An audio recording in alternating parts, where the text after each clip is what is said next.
सुकन्या और अदिति दोनों सौतेली बहनें थी। सुकन्या की माँ आशा का उसके बचपन में ही देहांत हो गया था। उसके पिता मनोहर ने दूसरी शादी की और सुकन्या की सौतेली माँ सरिता के घर में आ गई। सरिता ने आते ही पूरे घर को अपने कब्जे में कर लिया। वो हमेशा सुकन्या से पहले अपनी सगी बेटी अदिति पर ध्यान देती थी। मम्मी, ये देखो मेरा नया सूट, शाम के फंक्शन में ये कैसा लगेगा? ये तो बहुत सुंदर लग रहा है, रानी लगेगी बिल्कुल मेरी बेटी। मम्मी, वो सुकन्या को क्या दोगी पहनने के लिए? वो भी तो हमारे साथ शादी में जा रही है, पहन लेगी कुछ भी जो उसका मन होगा। मेरे पास इतने पैसे नहीं है कि मैं उसके लिए भी नया सूट खरीदूं। वैसे भी तुम्हारे पापा का अब इतना काम नहीं बचा। मेरे लिए तुम्हें नया सूट लेकर देना जरूरी था। बहुत लोग आएंगे वहाँ, क्या पता कोई तुम्हें अमीर घर का लड़का पसंद कर ले।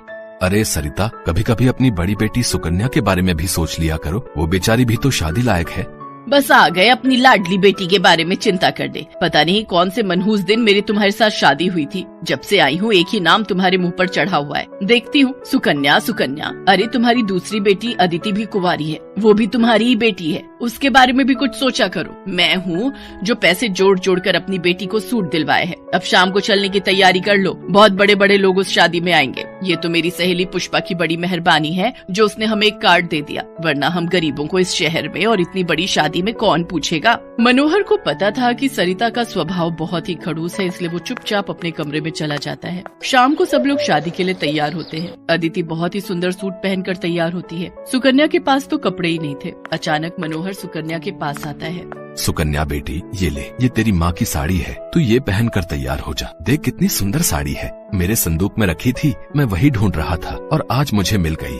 पिताजी, ये माँ की साड़ी सचमुच, ये साड़ी तो बहुत सुंदर है। शुक्रिया पिताजी, आज आपने माँ की ये साड़ी देकर मुझे बहुत खुशी दी है। हाँ बेटी, अब ये साड़ी पहनकर जल्दी से तैयार हो जा। देखना, सबसे सुंदर लगेगी मेरी बिटिया। सुकन्या अपनी माँ की साड़ी पहनकर तैयार हो जाती है। सब लोग शादी में पहुँचते हैं। सरिता जानबूझकर अदिति को ही आगे कर रही थी ताकि वहाँ लोग अदिति को ही देखें। तभी एक बहुत ही बड़े परिवार के लड़के आशीष की नजर सुकन्या पर पड़ती है। सुकन्या बिल्कुल अकेली खड़ी थी। वो लड़का उसके पास आया और उससे बात करने लगा। हेलो, मेरा नाम आशीष है और आपका? जी, मेरा नाम सुकन्या है। अच्छा नाम है आपका। वैसे आप यहाँ अकेली क्यों खड़ी हैं? चलिए ना, वहाँ डांस फ्लोर पर सब लोग डांस कर रहे हैं। आशीष को सुकन्या से बात करता देख सरिता आशीष के पास आती है। सुकन्या बेटा, तुम्हारे पापा तुम्हें बुला रहे हैं, इनके साथ अदिति डांस कर लेगी। अब हाँ, क्यों नहीं, प्लीज। मनोहर ने तो सुकन्या को बुलाया ही नहीं था। ये सब तो सरिता की चाल थी। थोड़ी देर बाद सुकन्या फिर से खड़ी थी। अदिति आशीष के साथ डांस करने लगती है। आशीष अभी भी सुकन्या की तरफ ही देख रहा था। शायद उसे सुकन्या पसंद आने लगी थी। आशीष पूरी शादी में सुकन्या से बात करने की कोशिश करता रहा, पर बार बार सरिता अदिति को बीच में लाने लगी। पर आशीष के मन में तो कुछ और ही चल रहा था। एक दिन जब सुकन्या घर के काम कर रही थी तो अचानक मनोहर के साथ आशीष और उसके माता पिता आ जाते हैं। सरिता, जाकर जल्दी से चाय नाश्ते का इंतजाम करो। घनश्याम जी अपने बेटे आशीष का रिश्ता हमारी सुकन्या के लिए लेकर आए हैं। क्या? सुकन्या के लिए आशीष का रिश्ता? ये कैसे हो सकता है? मनोहर की बात सुनकर सरिता चौंक जाती है। सुकन्या तो घर की झाड़ पोंछ में मैले कुचैले कपड़ों में मानो ऐसी लग रही थी जैसे कीचड़ में कमल। वहीं अदिति सोफे पर आराम से बैठी थी। सब कुछ आशीष और उसके माता पिता के सामने था। सुकन्या बेटिया, जाओ जल्दी से तैयार हो जाओ। अदिति, जाओ अपनी दीदी को तैयार कर दो। कोई जरूरत नहीं है तुम्हें उसे तैयार करने की। तुम उसकी नौकर नहीं हो जो उसे तैयार करोगी। अपने आप हो जाएगी तैयार। ये रिश्ता उसके लिए आया है। अदिति उसकी नौकरानी नहीं है। अंदर चल रही सरिता और मनोहर की बातें थोड़ी थोड़ी आशीष और उसके माता पिता के कानों में आ रही थी, इसलिए मनोहर बाहर आ जाता है। मनोहर जी, हमारे बेटे आशीष को आपकी सुकन्या उस दिन बहुत पसंद आई थी और वैसे भी हम आशीष के लिए लड़की ढूंढ ही रहे थे, इसलिए अचानक ही आपको मैंने फोन मिला दिया। मेरी सुकन्या तो बहुत किस्मत वाली है जो आप जैसे इतने बड़े घर का रिश्ता उसके लिए आया, वरना हम तो, मैं आपको क्या ही कहूँ। घनश्याम जी, आपने सचमुच मुझ पर बहुत बड़ा उपकार किया है। नहीं नहीं मनोहर जी, इंसान दिल से अमीर होता है। आपने अपनी बेटी सुकन्या को जो संस्कार दिए हैं वो किसी धन दौलत से कम नहीं। तभी सुकन्या चाय नाश्ता लेकर आ जाती है। सुकन्या का रिश्ता पक्का हो जाता है। भाई साहब, हमें आपकी सुकन्या बहुत पसंद है। हम तो जल्द से जल्द शादी करके सुकन्या को अपने घर की बहू बनाकर ले जाना चाहते हैं। बस आप शादी की तैयारियां कीजिए। आशीष के माता पिता के मुंह से ये बातें सुनकर मनोहर की खुशी का ठिकाना नहीं था। सुकन्या आज एक बहुत बड़े घर की बहू बनने जा रही थी। आशीष के माता पिता रिश्ता पक्का करके चले जाते हैं। कुछ दिनों बाद सुकन्या की शादी की तारीख निकल आती है। सरिता, मैं देख रहा हूँ जब से सुकन्या की शादी पक्की हुई है तुमने सुकन्या से बात तक करना छोड़ दिया है। ये ठीक नहीं। तुम अपनी बेटी की शादी करो, मैं इस शादी में कोई हाथ नहीं लगाऊंगी। ये रिश्ता मेरी बेटी के लिए था। मैं चाहती थी आशीष के साथ अपनी बेटी का रिश्ता करना, पर तुम्हारी उस सुकन्या ने सब काम खराब कर दिया। ये तुम गलत कह रही हो सरिता। सुकन्या के लिए आशीष के माता पिता खुद से रिश्ता लेकर आए हैं। तुम्हें तो खुश होना चाहिए। तुम क्यों सौतेलापन सुकन्या के साथ रख रही हो? तुम्हें तो उसकी सगी माँ बनकर उसे विदा करना चाहिए। मैं इसलिए तुम्हें उसकी माँ बनाकर लाया था, वरना क्या कहो तो मैं अभी ये घर छोड़कर चली जाती हूँ। बोलो। मनोहर की बातों का सरिता पर कोई असर नहीं हुआ। मनोहर थोड़ा बहुत इंतजाम करके अकेला ही सुकन्या की शादी की तैयारियां कर रहा था। मेरी गुड़िया, मेरी परी कल विदा होकर अपने घर चली जाएगी। ईश्वर तुझे तेरे जीवन की सारी खुशियाँ दे मेरी बच्ची। पिताजी, माँ मुझसे बात नहीं कर रही है। मेरा मन इस बात को लेकर बहुत दुखी है। मैं उनका आशीर्वाद लिए बिना कैसे जा सकती हूँ? मनोहर और सुकन्या की बातें सरिता सुन रही थी। वो मन ही मन ईर्ष्या से भर चुकी थी। मेरे होते हुए ये शादी कभी नहीं होगी। सरिता जलन से इतनी भर चुकी थी कि वो सुकन्या को मारने तक पर उतर आई और रात को सरिता ने सुकन्या के कमरे में एक जहरीला सांप छोड़ दिया ताकि सांप सुकन्या को डस ले और सुकन्या मर जाए। पर सरिता ये नहीं जानती थी कि बिस्तर पर सुकन्या की जगह अदिति लेटी हुई है। सुकन्या तो बाहर बालकनी में खड़ी उदास रो रही थी।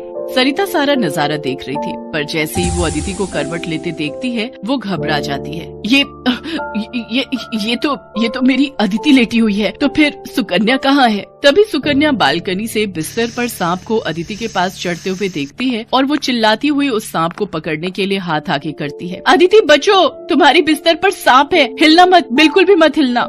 अपनी बेटी अदिति को मुश्किल में देखकर सरिता अंदर आ जाती है। मेरी बच्ची अदिति। माँ घबराओ नहीं, मैं अदिति को कुछ नहीं होने दूंगी। सुकन्या सांप को पकड़ने लगती है ताकि अदिति को कुछ न हो। सरिता की आंखों में पश्चाताप के आंसू। वो देख रही थी कि वो तो सुकन्या को मारने आई थी, पर आज सुकन्या ही अदिति को बचा रही है। दीदी मुझे बहुत डर लग रहा है। दीदी, ये सांप मुझे काट लेगा। बिल्कुल भी मत हिलना अदिति, मैं अभी इसे पकड़ती हूँ। सुकन्या जैसे ही सांप को पकड़ने लगती है, सांप सुकन्या के हाथ पर काट लेता है। तभी मनोहर भी आ जाता है। सब लोग घबरा जाते हैं। मनोहर डॉक्टर को बुलाता है। डॉक्टर समय पर सुकन्या का इलाज कर देते हैं। कुछ देर बाद सुकन्या को होश आता है। सुकन्या, मेरी बच्ची, मुझे माफ कर दे। अपनी सौतेली माँ को माफ कर दे। माँ, ऐसा मत कहो। बचपन से माँ के जाने के बाद मैंने तुम्हें अपनी माँ माना है। मनोहर की आंखों में भी खुशी के आंसू थे। अगले दिन सुकन्या की बारात आनी थी। सरिता और अदिति मिलकर सारी तैयारियां करती हैं और धूमधाम से सुकन्या और आशीष का विवाह संपन्न हो जाता है। नंदिनी अपने माता पिता के साथ रहती थी। नंदिनी 8 साल की थी। उसकी माँ बहुत बीमार हो गई। नंदिनी के पिता ने बहुत से डॉक्टर बदले, पर फिर भी कोई फायदा नहीं हुआ। नंदिनी की माँ को नंदिनी की फिक्र थी। उसे पता था कि वो बच नहीं पाएगी। एक दिन नंदिनी की माँ ने उसके पिता को बुलाया और कहा, सुनो जी, मुझे पता है मैं अब बच नहीं पाऊंगी। मेरे जाने का समय नजदीक है। बस मुझे नंदिनी की चिंता है। वो मेरे बिना कैसे रहेगी? आप मेरे मरने के बाद उसे संभाल लेना। नंदिनी को आप मेरी कमी कभी भी महसूस मत होने देना। आप मुझे वचन दो, आप उसका ध्यान रखोगे ना? ये तुम कैसी बात कर रही हो जानकी? तुम्हें कुछ नहीं होगा। तुम जल्दी ही ठीक हो जाओगी और नंदिनी का तुम ही ख्याल रखती आई हो और आगे भी तुम ही रखोगी। कुछ दिनों बाद जानकी का स्वर्गवास हो जाता है। नंदिनी और उसके पिता अकेले रह जाते हैं। नंदिनी अक्सर अपने पिता से पूछती है, पिताजी, माँ कहाँ चली गई? माँ की बहुत याद आती है पिताजी। मुझे माँ के हाथ से ही खाना खाना है। नंदिनी मेरी बिटिया, तुम्हारी माँ आसमान का तारा बन गई है। किसी तरह गणेश नंदिनी को खाना खिलाकर सुला देता है, पर गणेश बहुत चिंता में पड़ जाता है कि नंदिनी एक माँ के प्यार के बिना कैसे पलेगी, बड़ी होगी। उसे यही महसूस होता है कि नंदिनी को एक माँ के प्यार की जरूरत है। अगले दिन गणेश की मौसी गांव से आती है। वो गणेश को नंदिनी की खातिर फिर से घर बसाने को कहती हैं, ताकि नंदिनी को एक माँ का प्यार मिल सके। मौसी और रिश्तेदारों के बार बार जोर देने पर गणेश नंदिनी की खातिर दूसरी शादी करने के लिए तैयार हो जाता है। कुछ दिनों बाद गणेश की शादी माला नाम की लड़की से हो जाती है। गणेश नंदिनी को बताता है कि माला उसकी नई माँ है। नंदिनी माला को नई माँ के रूप में देखकर बहुत खुश होती है। माला स्वभाव से बहुत ही चालाक और तेज तर्रार थी। गणेश के सामने तो वो नंदिनी से बहुत प्यार से बात करती थी, मगर जब गणेश काम पर जाता तो माला पीछे से नंदिनी पर बहुत अत्याचार करती थी। नंदिनी माला के व्यवहार से बहुत दुखी होती थी, पर माला के डर से वो अपने पिता को कुछ नहीं बता पाती थी। नंदिनी अपनी माँ की तस्वीर को सीने से लगाकर रोने लगती थी। अब माला की अपनी भी एक बेटी पैदा हो गई थी। जिसका नाम पूर्वी था। माला ने नंदिनी पर बिल्कुल ध्यान देना बंद कर दिया था। धीरे धीरे नंदिनी और पूर्वी बड़ी हो गई। नंदिनी बहुत ही सुंदर और समझदार हो गई थी, जबकि पूर्वी बहुत ही लापरवाह और बिगड़ी हुई थी। हर वक्त पार्टियों में घूमना, शॉपिंग करना, यही उसका काम था। पूर्वी भी अपनी माँ माला की तरह ही नंदिनी को तंग किया करती थी। सारा दिन अपना काम करवाना, नंदिनी पर अत्याचार करना, यही सब बचपन से अपनी माँ माला से उसने सीखा था। नंदिनी के प्रति दोनों के इस व्यवहार को देखकर नंदिनी का पिता गणेश बहुत दुखी होता था और यही सोचता था कि काश वो दूसरी शादी ना करता तो नंदिनी को सौतेली माँ का अत्याचार ना सहना पड़ता। एक दिन पूर्वी अपनी माँ से बोली, माँ, मेरी अलमारी में ये कुछ फटे पुराने कपड़े रखे हैं, बेकार की जगह घेर रहे हैं, इन्हें नंदिनी को दे दो। वैसे भी कल मैं मार्केट से शॉपिंग करके आई हूँ तो नए कपड़ों के लिए जगह बन जाएगी। पूर्वी, तुम नंदिनी को अपने फटे पुराने कपड़े दे रही हो, शर्म आनी चाहिए तुम्हें। एक तो मेरी बेटी अपने कपड़े दे रही है, ऊपर से तुम मेरी बेटी को ही सुना रहे हो। चल पूर्वी अपने कमरे में, ये दोनों बाप बेटी तो तुझे नजर लगा देंगे। नंदिनी रोने लगती है। गणेश नंदिनी को चुप होने को कहता है। एक दिन पूर्वी को एक फोन आता है जिसे सुनकर वो खुश हो जाती है। वो अपनी माँ माला से कहती है, माँ, अभी अभी मेरी सहेली सुषमा का फोन आया है। हमारे शहर में एक बड़ी कंपनी अपनी मैगजीन के कवर पेज के लिए बेस्ट मॉडल चुनने के लिए ऑडिशन लेने वाली है। इसके लिए एक स्टेज शो होगा। जो भी मॉडल ड्रेस में सबसे अच्छी दिखेगी वही ये स्टेज शो जीतेगी। माँ, मैं ही वो कंपटीशन जीतना चाहती हूँ। मेरी जगह और किसी भी मॉडल की फोटो उस मैगजीन के कवर पेज पर नहीं छपेगी। हाँ हाँ मेरी बच्ची, तुम देखना, हम ऐसी ड्रेस डिजाइन करवाएंगे कि सारे जज बस तुम्हें ही देखते रह जाएंगे। माँ, सुषमा ये भी कह रही थी कि इस शो में शहर के नामी बिजनेसमैन मिस्टर किशोरी लाल जी का इकलौता बेटा पंकज भी आने वाला है और सुना है फाइनल नतीजा उसी के कहने पर निकलेगा। अरे ये तो बहुत ही बढ़िया बात है। अगर एक बार किशोरी लाल के बेटे को तुम अपनी खूबसूरती का दीवाना बना दो और वो तुमसे शादी करने के लिए पागल हो जाए तो कसम से हमारी तो जिंदगी ही बदल जाए। बस अब देर मत कर, जल्दी से तैयारी में लग जा इस कंपटीशन की। नंदिनी उन दोनों की सारी बातें सुन रही होती है और फिर अपनी ओर देखती है। फटे पुराने कपड़े, धूल से सने बाल, वो अपनी ओर देखकर चुप हो जाती है।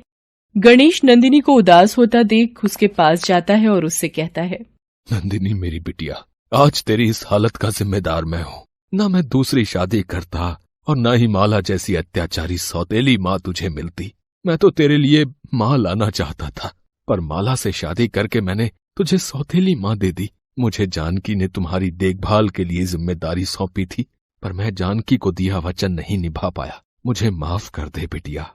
नहीं पिताजी, आपको माफी मांगने की जरूरत नहीं है और आप रोइए मत, नहीं तो मेरा मन भी दुखेगा। गणेश उदास मन से वहाँ से चला जाता है। वो उस वक्त कुछ नहीं कर सकता था। कुछ दिनों बाद कंपटीशन की तारीख होती है। शो वाले दिन पूर्वी अपनी माँ के साथ तैयार होने ब्यूटी पार्लर चली जाती है। नंदिनी उदास मन से रोते हुए अपनी माँ को याद करने लगती है। माँ, पिताजी बचपन में समझाया करते थे कि तुम आसमान में तारा बन गई हो। माँ, आज मुझे आपकी बहुत याद आ रही है। आज मैं अपने आप को बहुत अकेला महसूस कर रही हूँ। माँ, तुम कहाँ हो? मेरे पास आ जाओ माँ।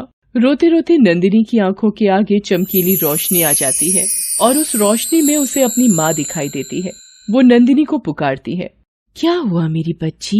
घबरा मत, मैं तो तेरे पास ही हूँ। आ, मेरे गले से लग जा मेरी बच्ची। माँ, तुम क्यों चली गई?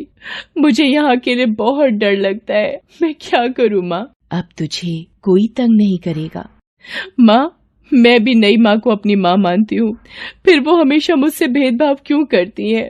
आज भी प्रतियोगिता के लिए वो पूर्वी को ही तैयार कर रही हैं। तू रो मत नंदिनी मेरी बच्ची, मैं तुझे ऐसी चीज दूंगी जिसे पहनते ही तू किसी परी की तरह सुंदर दिखने लगेगी। ये ले नंदिनी, ये जादुई चप्पल है। इसे पहनते ही तेरी वेशभूषा बिल्कुल बदल जाएगी। पर याद रखना, अपना चेहरा छुपा कर रखना ताकि माला या पूर्वी तुम्हें पहचान न सके। पर एक बात का ध्यान रखना, रात 12 बजे से पहले तुम्हें लौटना होगा, क्योंकि इस जादुई चप्पल का जादू रात 12 बजे के बाद समाप्त हो जाएगा। नंदिनी जैसे ही जादुई चप्पल पहनती है वैसे ही बहुत ही सुंदर साड़ी पहने वो तैयार हो जाती है। नंदिनी की वेशभूषा बहुत ही सुंदर होती है, जिसमें नंदिनी बिल्कुल एक मॉडल की तरह तैयार हुई दिखाई देती है। नंदिनी अपने आप को देखती है। उसके फटे पुराने कपड़े और बाल सुंदर साड़ी और खूबसूरत बालों में बदल जाते हैं। तब जानकी की आत्मा उससे कहती है, नंदिनी, अब मेरे जाने का समय आ गया है। तुम हिम्मत से इस प्रतियोगिता में भाग लेना और जीतना। मेरा आशीर्वाद हमेशा तुम्हारे साथ है। नंदिनी दुखी मन से अपनी माँ को विदा करती है। वो अपने चेहरे को साड़ी के पल्ले से ढक लेती है। वो जैसे ही छुपती छुपाती घर के बाहर पहुंचती है, एक चमचमाती गाड़ी उसके सामने आ जाती है। गाड़ी में से एक ड्राइवर बाहर निकलता है और नंदिनी को गाड़ी में बैठने के लिए कहता है। नंदिनी गाड़ी में बैठ जाती है। गाड़ी सीधी शो वाले स्थान पर पहुंचकर रुक जाती है। नंदिनी थोड़ी घबराई हुई सी गाड़ी से बाहर निकलती है। वो स्टेज के पीछे वाली जगह पर पहुंचती है। थोड़ी देर में ही शो शुरू होने वाला होता है। नंदिनी देखती है पूर्वी भी वहीं आसपास खड़ी है। नंदिनी घूंघट से चेहरे को ढकी रहती है। तभी शो शुरू होने की आवाज आती है कि सारी लड़कियां लाइन में रेडी हो जाएं। नंदिनी भी लाइन में लग जाती है। धीरे धीरे सभी लड़कियां एक एक करके स्टेज पर जाने लगती हैं। शो शुरू हो जाता है। पूर्वी भी अपनी ड्रेस को दिखाती हुई स्टेज पर आती है। सभी मॉडल नंदिनी को देख रही होती है कि ये घूंघट में कौन है। तभी नंदिनी का नंबर आ जाता है। नंदिनी स्टेज पर जाती है। नंदिनी जैसे ही स्टेज पर पहुंचती है, वहां बैठे सभी लोगों की निगाहें उस पर टिक जाती हैं। घूंघट में सजी हुई मॉडल देखकर सब हैरान रह जाते हैं। वहीं बैठा किशोरी लाल जी का बेटा पंकज भी नंदिनी को देखता रहता है। माला की नजरें लगातार नंदिनी पर टिकी हुई थी कि आखिर ये कौन है। नंदिनी वहाँ बैठे सभी लोगों को हाथ जोड़कर नमस्कार करती है। तभी वहाँ की घड़ी में 12 बजने का संकेत होता है। नंदिनी घबरा जाती है और स्टेज के पीछे आने लगती है। पंकज जब उसे ऐसा करते हुए देखता है तो वो भी उसके पीछे पीछे जाता है। पंकज को पीछे आता देख नंदिनी घबरा जाती है। जादुई चप्पल का जादू खत्म हो चुका होता है, इसलिए वो गाड़ी भी वहाँ से गायब हो चुकी होती है। बड़ी मुश्किल से नंदिनी एक ऑटो रिक्शा को रोकती है और जल्दी से उसमें बैठने लगती है। तभी उसकी एक चप्पल वहाँ गिर जाती है। नंदिनी चप्पल वहीं छोड़ ऑटो रिक्शा में चली जाती है। नंदिनी फिर से अपने उसी रूप में आ जाती है। पंकज वहाँ आता है और देखता है कि नंदिनी वहाँ नहीं है। तभी उसकी नजर नंदिनी के पैर से छूटी चप्पल पर पड़ती है। वो उस चप्पल को उठा लेता है और अपने पास रख लेता है। नंदिनी जैसे तैसे घर पहुँचती है। माला भी पूर्वी के साथ घर पहुँच जाती है। मुझे तो अभी तक ये समझ नहीं आ रहा कि वो मॉडल कौन थी जिसने साड़ी में घूंघट निकाल रखा था। अरे होगी कोई राह चलती सस्ती मॉडल। ये सब छोड़ो माँ, बस तुम देखना, ये खिताब तो मैं ही जीतने वाली हूँ, क्योंकि पंकज की नजरें सिर्फ मुझे ही देख रही थी। नंदिनी चुपचाप उनकी बातें सुनती रहती है। अगले दिन पंकज अपने ऑफिस में आता है और मैनेजर को बुलाता है। सुधीर, मुझे वही मॉडल चाहिए अपने कवर पेज के लिए जिसने कल रात साड़ी के साथ घूंघट कर रखा था। उस मॉडल का लिबास बहुत ही सुंदर था। मुझे सभी मॉडल की लिस्ट चाहिए। ये जितने भी मॉडल कल स्टेज शो में भाग लेने आई थी, एक एक करके उन सभी के घर का पता निकालो। ये चप्पल उन्हीं में से एक मॉडल की है। हमें पता करना है कि जिस मॉडल के पैर में ये चप्पल पूरी आ जाएगी, वही कल रात साड़ी में थी। पंकज मैनेजर को सभी मॉडल्स के घर भेजता है। मैनेजर एक एक करके सभी मॉडल्स के घर जाता है और उन्हें उस चप्पल को पहनने को कहता है, पर चप्पल किसी भी मॉडल के पैर में पूरी नहीं आती। मैनेजर वापस लौट आता है और पंकज को सारी बात बताता है। पंकज सोच में पड़ जाता है कि आखिर वो कौन थी जो कल साड़ी में घूंघट किए शो में भाग लेने आई थी। पंकज ऑफिस से घर आ जाता है। रात को सोते वक्त पंकज के सपने में नंदिनी की माँ जानकी की आत्मा आती है। उठो पंकज, तुम जिस लड़की की तलाश में हो वो तुम्हें पूर्वी के घर पर ही मिलेगी। तुम कल एक बार फिर से पूर्वी के घर जाओ। वहाँ जाकर चप्पल उस लड़की को पहनाना। उस लड़की के पैर में ये चप्पल आ जाएगी। अचानक से पंकज का सपना टूट जाता है और उसकी आंख खुल जाती है। वो सपने के बारे में सोचता रहता है और ऑफिस जाकर मैनेजर से कहता है कि पूर्वी जिसने शो में भाग लिया था, उसके घर वो खुद जाना चाहता है। पंकज पूर्वी के घर पहुंचता है, पर उसे वहां माला और पूर्वी के सिवा कोई दूसरी लड़की नजर नहीं आती है। वो माला से कहता है, क्या आपके घर से किसी और लड़की ने भी शो में भाग लिया था? नहीं नहीं पंकज जी, शो में सिर्फ पूर्वी ने ही भाग लिया था। हमारे घर में और ऐसा कोई है ही नहीं जो मॉडल हो और पूर्वी की तरह सुंदर हो। ये कौन है जो सामने झाड़ू लगा रही है? पंकज जी, ये हमारे घर में काम करती है। सुनो, जरा इधर आना। जी, आपने मुझे बुलाया? जरा इस चप्पल को पैर में पहन सकती हैं आप? माला और पूर्वी पंकज को ऐसा करते देख हैरान हो रही थी, क्योंकि उनको भनक तक नहीं थी कि नंदिनी ही वो मॉडल हो सकती है। पंकज नंदिनी को वो जादुई चप्पल पहनने को कहता है। नंदिनी जैसे ही वो चप्पल पहनती है, उसके पैर में पूरी आ जाती है। पंकज को यकीन हो जाता है कि नंदिनी ही असली मॉडल है जो कल रात साड़ी में आई थी। पंकज नंदिनी को दूसरी चप्पल लाने को कहता है। नंदिनी अंदर जाकर दूसरी चप्पल लेकर आती है। सब देखकर हैरान रह जाती हैं कि नंदिनी ही असली मॉडल है। तभी नंदिनी का पिता गणेश आ जाता है। नंदिनी सारी बात अपने पिता को बताती है कि किस तरह वो कल शो में भाग लेने के लिए गई थी। गणेश नंदिनी पर बचपन से माला और पूर्वी द्वारा किए जाने वाले सारे अत्याचारों के बारे में पंकज को बताता है। वो पंकज को बताता है कि नंदिनी बचपन से ही अपनी माँ को खोने के बाद माला के अत्याचारों को सह रही है। पंकज को याद आता है कि कल रात जो उसके सपने में आई थी वो नंदिनी की असली माँ जानकी की आत्मा थी। वो गणेश को सपने की बात बताता है। नंदिनी रोने लगती है। गणेश उसे चुप कराता है और कहता है, नंदिनी, तू रो मत मेरी बेटी। देख, तेरी माँ का आशीर्वाद तेरे साथ है और हमेशा रहेगा। तेरी माँ ने जादुई चप्पल देकर तेरी सहायता की। अंकल जी, आप चिंता मत कीजिए। इन दोनों को मैं अभी पुलिस के हवाले करवाता हूँ। अपनी ही बेटी पर अत्याचार करने के जुर्म में इन्हें सजा भी हो सकती है। शायद ये इस बात से बेखबर है। नहीं नहीं पंकज जी, ऐसा मत कीजिए। ये मेरी माँ और बहन जैसी भी हैं, पर है तो मेरी अपनी ही ना। मैं अपनी माँ को और अपनी बहन को जेल में नहीं देख सकती। ऐसा मत कीजिए पंकज जी, पुलिस को मत बुलाइए। तुम दोनों देख रही हो, तुमने इस पर कितने अत्याचार किए, कितने कष्ट दिए, फिर भी ये लड़की आज भी तुम दोनों का ही ध्यान रख रही है, तुम दोनों के बारे में ही सोच रही है। अब तो सुधर जाओ तुम दोनों, भगवान से थोड़ा तो डरो। नंदिनी की बातें सुनकर माला और पूर्वी दोनों रोने लगती हैं और माफी मांगने लगती हैं। नंदिनी उन्हें माफी मांगने के लिए मना करती है। नंदिनी की आंखों में खुशी के आंसू होते हैं। उसे अपनी माँ और बहन मिल गए थे।